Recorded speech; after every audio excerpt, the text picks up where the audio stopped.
गं गणपते नमः। इस वीडियो में हम गीता के पंचदश अध्याय का रसपान करेंगे।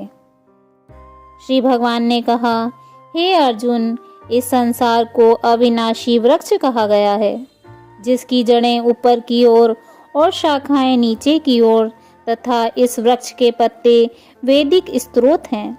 जो इस अविनाशी वृक्ष को जानता है, वही वेदों का जानकार है। इस संसार रूपी वृक्ष की समस्त योनियां रूपी शाखाएं नीचे और ऊपर सभी ओर फैली हुई हैं। इस वृक्ष की शाखाएं प्रकृति के तीनों गुणों द्वारा विकसित होती हैं। इस वृक्ष की इंद्रियां विषय रूपी कोपले हैं।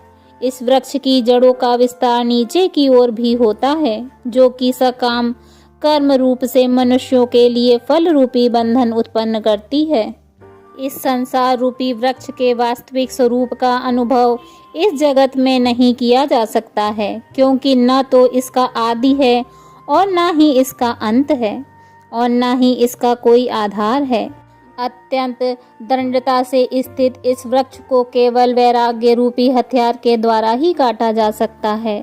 वैराग्य रूपी हथियार से काटने के बाद मनुष्य को उस परम लक्ष्य अर्थात परमात्मा के मार्ग की खोज करनी चाहिए। जिस मार्ग पर पहुंचा हुआ मनुष्य इस संसार में फिर कभी वापस नहीं लौटता है। फिर मनुष्य को उस परमात्मा के शरणागत हो जाना चाहिए, जिस परमात्मा से इस आदि रहित संसार रूपी वृक्ष की उत्पत्ति और विस्तार होता है। जो मनुष्य मान प्रतिष्ठा और मोह से मुक्त होता है तथा जिसने सांसारिक विषयों में लिप्त मनुष्य की संगति को त्याग दिया है, जो निरंतर परमात्मा स्वरूप में स्थित रहता है, जिसकी सांसारिक कामनाएं पूर्ण रूप से समाप्त हो चुकी हैं और जिसका सुख दुख नाम का भेद समाप्त हो गया है, ऐसा मोह से मुक्त हुआ मनुष्य उस अविनाशी परम पद अर्थात परम धाम को प्राप्त करता है। उस परम धाम को न तो सूर्य प्रकाशित करता है, न चंद्रमा प्रकाशित करता है और न ही अग्नि प्रकाशित करती है। जहाँ पहुंचकर कोई भी मनुष्य इस संसार में वापस नहीं आता है, वही मेरा परम धाम है। हे अर्जुन, संसार में प्रत्येक शरीर में स्थित जीवात्मा मेरा ही सनातन अंश है, जो कि मन सहित 6 इंद्रियों के द्वारा प्रकृति के अधीन होकर कार्य करता है।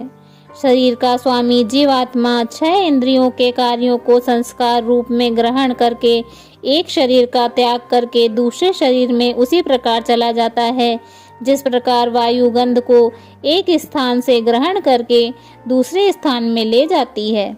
इस प्रकार दूसरे शरीर में स्थित होकर जीवात्मा कान, आँख, त्वचा, जीभ, नाक और मन की सहायता से ही विषयों का भोग करता है।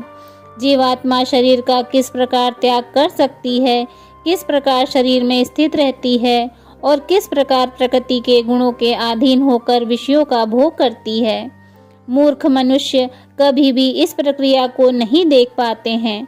केवल वही मनुष्य देख पाते हैं जिनकी आंखें ज्ञान के प्रकाश से प्रकाशित हो गई हैं। योग के अभ्यास में प्रयत्नशील मनुष्य ही अपने हृदय में स्थित इस आत्मा को देख सकता है, किंतु जो मनुष्य योग के अभ्यास में नहीं लगे हैं, ऐसे अज्ञानी प्रयत्न करते रहने पर भी इस आत्मा को नहीं देख पाते हैं। हे अर्जुन, जो प्रकाश सूर्य में स्थित है, जिससे समस्त संसार प्रकाशित होता है, जो प्रकाश चंद्रमा में स्थित है और जो प्रकाश अग्नि में स्थित है, उस प्रकाश को तू मुझसे ही उत्पन्न समझ। मैं ही प्रत्येक लोक में प्रवेश करके अपनी शक्ति से सभी प्राणियों को धारण करता हूँ और मैं ही चंद्रमा के रूप में वनस्पतियों में जीवन रस बनकर समस्त प्राणियों का पोषण करता हूँ। मैं ही पाचन अग्नि के रूप में समस्त जीवों के शरीर में स्थित रहता हूँ। मैं ही प्राणवायु और अपान वायु को संतुलित रखते हुए 4 प्रकार के अर्थात चबाने वाले, पीने वाले, चाटने वाले और चूसने वाले अन्यों का पाचन करता हूँ। मैं ही समस्त जीवों के हृदय में आत्मा रूप हूँ। मेरे द्वारा ही जीवों को वास्तविक स्वरूप की स्मृति, विस्मृति और ज्ञान होता है। मैं ही समस्त वेदों के द्वारा जानने योग्य हूँ। मुझसे ही समस्त वेद उत्पन्न होते हैं और मैं ही समस्त वेदों को जानने वाला हूँ। हे अर्जुन, संसार में दो प्रकार के ही जीव होते हैं, एक नाशवान और दूसरे अविनाशी। इसमें समस्त जीवों के शरीर तो नाशवान होते हैं और समस्त जीवों की आत्मा को अविनाशी कहा जाता है, परंतु इन दोनों के अतिरिक्त एक श्रेष्ठ पुरुष है जिसे परमात्मा कहा जाता है। वह अविनाशी भगवान तीनों लोकों में प्रवेश करके सभी प्राणियों का भरण पोषण करता है, क्योंकि मैं ही क्षर और अक्षर दोनों से परे स्थित सर्वोत्तम हूँ, इसलिए संसार में तथा वेदों में पुरुषोत्तम रूप में विख्यात हूँ। हे भरतवंशी अर्जुन, जो मनुष्य इस प्रकार मुझको संशय रहित होकर भगवान रूप से जानता है, वह मनुष्य मुझे ही सब कुछ जानकर सभी प्रकार से मेरी भक्ति करता है। हे निष्पाप अर्जुन, इस प्रकार यह शास्त्रों का अति गोपनीय रहस्य मेरे द्वारा कहा गया है। हे अर्जुन, जो मनुष्य इस परम ज्ञान को इसी प्रकार से समझता है, वह बुद्धिमान हो जाता है और उसके सभी प्रयत्न पूर्ण हो जाते हैं।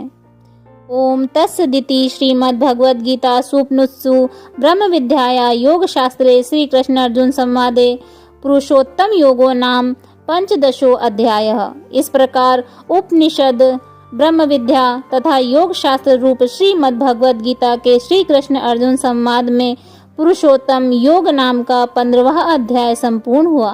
बोलिए श्रीमद् भगवद गीता की जय। श्री हरि विष्णु भगवान की जय। जय श्री राधे कृष्ण।